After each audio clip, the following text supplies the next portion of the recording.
Yokaana essula 11 olunyiriri olusooka okutuuka ku lusembayo. Awo waaliwo omuntu eyali omulwadde, Laazaalo ow'e Besaniya, mu mbuga Maliyamu ne Maliza muganda we mwe baali. Maliyamu oyo ye yasiiga Mukama waffe amafuta n'amuttaanya ebigere n'enviiri ze, ye yalina mwannyina Laazaalo eyali alwadde. Awo bannyina abo ne bamutumira nga bagamba nti, Mukama waffe, laba gw'oyagala alwadde. Naye Yesu bwe yawulira n'agamba nti, obulwadde buno si bwa kufa wabula olw'ekitiibwa kya Katonda, omwana wa Katonda abe n'ekitiibwa olw'obwo. Naye Yesu yayagala Maliza ne muganda we ne Laazaalo. Awo bwe yawulira ng'alwadde n'ayosaawo ate ennaku 2 mu kifo kye yalimu. Ate n'alyoka agamba abayigirizwa nti, muddeeyo e Buyudaaya. Abayigirizwa ne bamugamba nti, Labbi, kaakano Abayudaaya baali basala amagezi okukukuba amayinja, ate gy'oba odda? Yesu n'addamu nti, essaawa ez'emisana si 12? Omuntu bw'atambula emisana teyeesittala, kubanga alaba omusana ogw'ensi eno. Naye omuntu bw'atambula ekiro yeesittala, kubanga omusana teguli mu ye. Yayogera bw'ati n'alyoka abagamba nti, mukwano gwaffe Laazaalo yeebase, naye ŋŋenda okumuzuukusa. Awo abayigirizwa ne bamugamba nti, Mukama waffe, oba yeebase anaazuukuka. Naye Yesu yayogerera ku kufa kwe, naye bo ne balowooza nti ayogerera ku kwebaka kwa tulo. Awo Yesu n'alyoka ababuulira lwatu nti Laazaalo afudde. Nange neesiimye ku lwammwe kubanga saaliyo, mulyoke mukkirize, naye tugende gy'ali. Awo Tomasi ayitibwa Didumo n'agamba abayigirizwa banne nti, naffe tugende tufiire wamu naye. Awo Yesu bwe yatuuka n'asanga nga yakamala ennaku 4 mu ntaana. Naye Besaniya yali kumpi ne Yerusaalemi nga Sutadio 15. Abayudaaya bangi baali bazze eri Maliza ne Maliyamu okubakubagiza olwa mwannyinaabwe.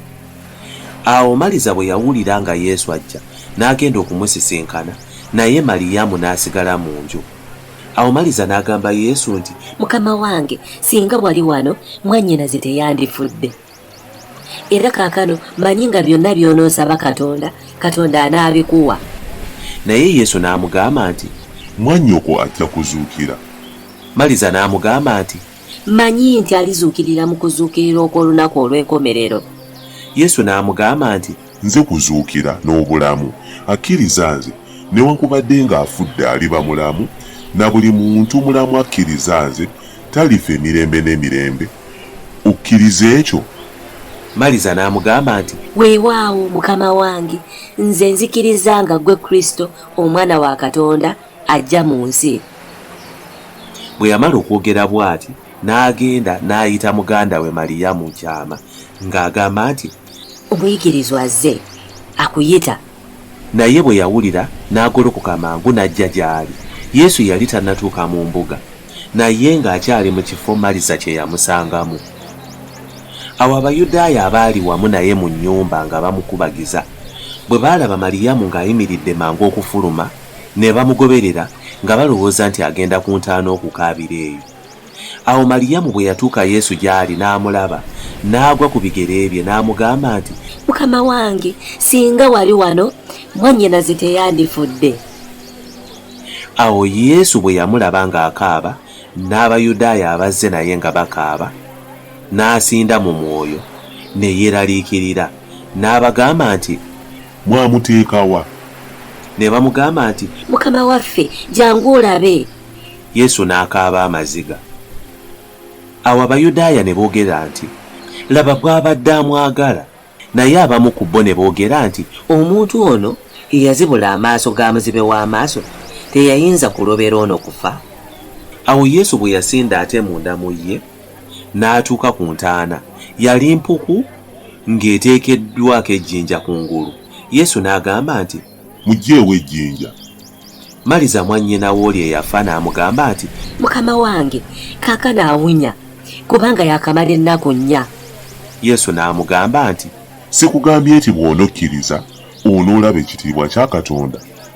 Awo ne baggyawo ejjinja. Yesu n'ayimusa amaaso waggulu n'ayogera nti, Kitange, nkwebaza kubanga wampulira. nange namanya ng'ompulira bulijjo, naye njogedde ku lw'ekibiina ekinneetoolodde bakkirize nga ggwe wantuma. Bwe yamala okwogera bw'ati, n'ayogerera waggulu n'eddoboozi ddene nti, Laazaalo, fuluma ojje! Eyali afudde n'afuluma, ng'azingiddwa mu mbuga amagulu n'emikono, n'ekiremba nga kisibiddwa mu maaso ge. Yesu n'agamba nti, Mumusumulule, mumuleke agende. Awo bangi ku Bayudaaya abajja ewa Maliyamu bwe baalaba Yesu ky'akoze ne bamukkiriza. Naye abamu ku bo ne bagenda eri Abafalisaayo ne bababuulira Yesu by'akoze. Awo bakabona abakulu n'Abafalisaayo ne batuuza olukiiko ne bagamba nti, Tukole tutya? Kubanga omuntu ono akola obubonero bungi. Bwe tunaamuleka bwe tutyo, bonna banaamukkiriza. N'Abaruumi balijja, balituggyako ensi yaffe n'eggwanga lyaffe. Naye omu ku bo, Kayaafa, eyali kabona asinga obukulu mu mwaka ogwo, n'abagamba nti, Mmwe temuliiko kye mumanyi? So temulowooza nga kigwanidde omuntu ono afiirire abantu n'eggwanga lyonna lireme okubula? Ekyo teyakyogera mu magezi ge yekka, naye kubanga yali kabona asinga obukulu mu mwaka ogwo, yalagula nti Yesu agenda okufiirira eggwanga eryo, so si lwa ggwanga lyonna eryo lyokka, naye akuŋŋaanyize wamu abaana ba Katonda abaasaasaana. Awo okuva ku lunaku olwo ne bateesa okumutta. Awo Yesu n'atambula nate mu Buyudaaya ku lwatu, naye n'avaayo n'agenda mu kifo kiri okumpi n'eddungu, mu kibuga ekiyitibwa Efulayimu, n'abeera eyo n'abayigirizwa. Naye okuyitako okw'Abayudaaya kwali kunaatera okutuuka, bangi abaava mu byalo ne balinnya e Yerusaalemi okwetukuza ng'okuyitako tekunnatuuka. Awo Yesu ne bamunoonya, ne boogera bokka na bokka nga bayimiridde mu yeekaalu nti, Mulowooza mutya? Tajje ku mbaga? Naye bakabona abakulu n'Abafalisaayo baali balagidde nti omuntu bw'ategeera waali ababuulire balyoke bamukwate.